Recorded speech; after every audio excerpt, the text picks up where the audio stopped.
Hello and welcome to Creative Bar. Hello. Today we're talking about creative ways to get rid of creative block. It's a very creative sentence. Very, very creative.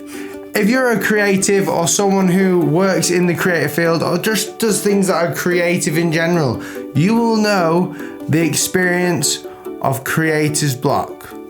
Sort of like writer's block, but for creative people, yeah. So a lot of people say creative writing, all writing's creative, but if you're a designer, then you are creative. You are a creative person because you're putting pen to paper and you're drawing things from your mind. And sometimes when we do this, we can't do it.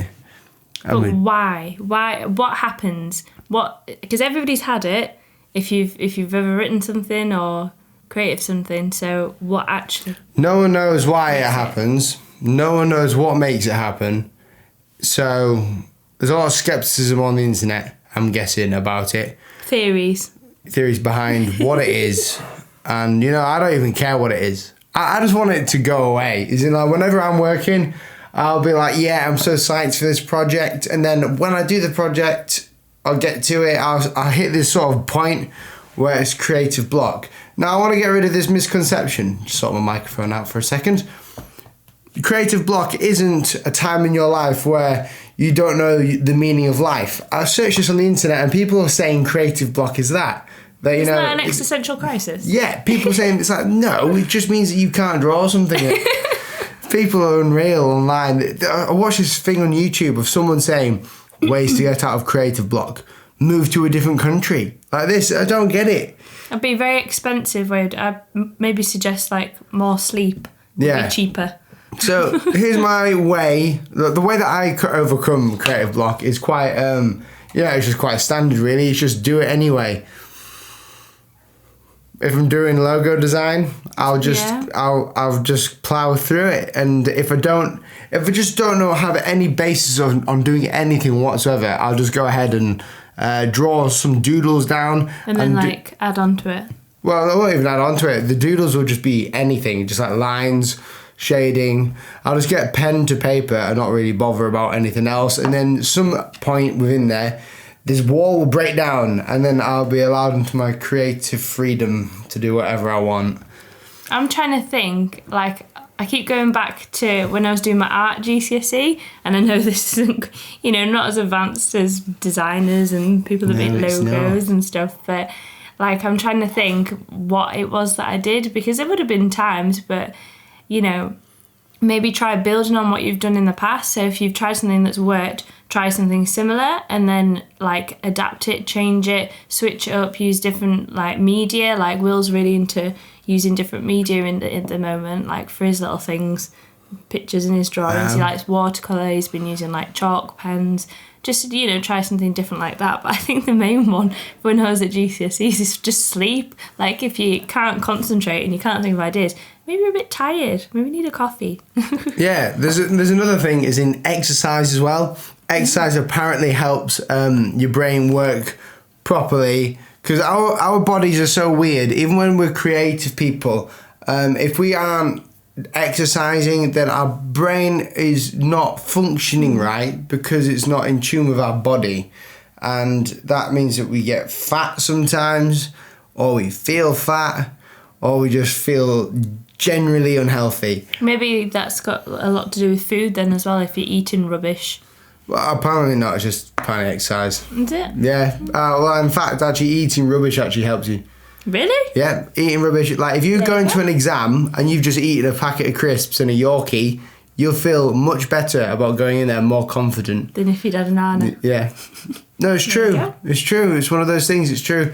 Well, I mean, it wasn't true for me because I didn't pass anything. But by hell, I felt confident going in those exams. And that's what counts. That's what counts. Another way of me being more creative or getting out of creative block is, I don't ever practice this very much, but is keeping my office tidy or keeping the studio or wherever you work tidy. Practice what you preach. That's it. Well, I'm not even preaching that. I'm just saying this is a creative way of doing it. Apparently, if your office space is so filled with all this rubbish that, it's all cluttered, like my desk is right now, which is just there, then it sort of makes your mind cluttered, apparently. Yeah. And it's so if it was clearer, you'd be able to think clearer. But, right, I dispute this a lot because I am still creative right now. Like, I've even got Illustrator open my computer right now as I'm talking to you. So it's not like that bad. No, but maybe you'd be even more creative if it was... Yeah, well, it gets the job done. Like, if I was to get more creative, I'll create ways of creating time. Yeah. That's how creative I am. That's so creative. That's so creative. I'm trying to think of anything else, like... People do these ridiculous things like sit on your head. How can you sit on your head? Not sit on your head, but stand on your head. So I do a handstand and get the blood rushing through your head.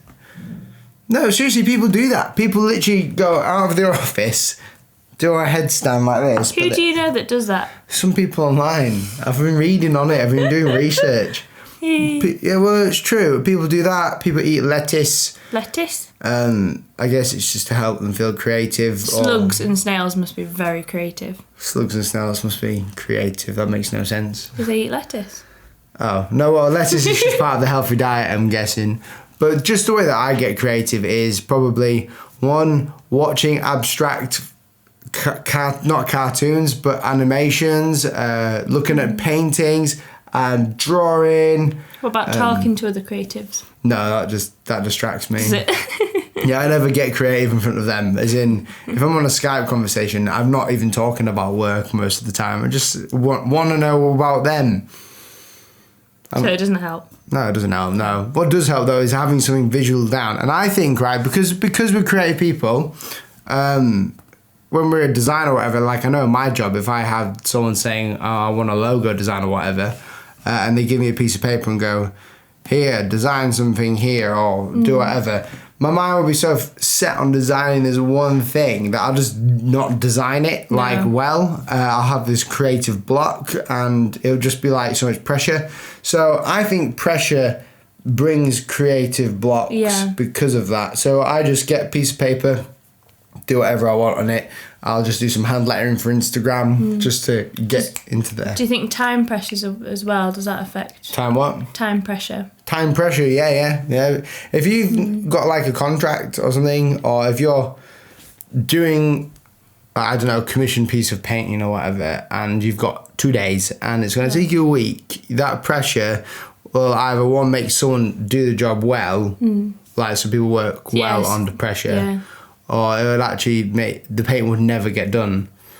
Because I know if someone did that to me, I'd be like, I'm not doing that. Difficult, isn't it? I remember doing all I can think of is my art GCSE, and we got given 2 days, so 2 lots, I think it was of 6 hours or 8 hours, something like that, and you'd be stuck in the room, like, and you can't talk to people, and there's like nothing on the wall. It's like, oh, what am I gonna do? It's like really pressure, but some people just thrive on that. Some people are like, yep, off we go. People like a bit of pressure sometimes. Other people are just like, I don't know. I don't like pressure. I mean, pressure does help, but not the sort of pressure of like, because you sometimes get a client, right, that will just go, oh, we'll just add a bit of pressure. Like, just up the game a little bit. Why? And it's mainly, no offense, American people that do this to me. Is in like if they work with me, they're just like, oh well, we want it for this time, and I'm like, well, one, that's just ridiculous. You don't need it for this time. As in, if you needed it for this time, you'd have asked me a week ago. Like, you know how long it'll take me to design this, silly Billy. But they try and do this pressure thing, and I just go, no, this is when it's going to be. But you could always use the time difference on that to get a couple of extra hours. Or less hours. Oh. Most of the time, less. Less for me, anyway. Anyway, so that's it. That's just what we wanted to talk about. Hope it's helped, maybe. Maybe it's helped. Leave your suggestions below.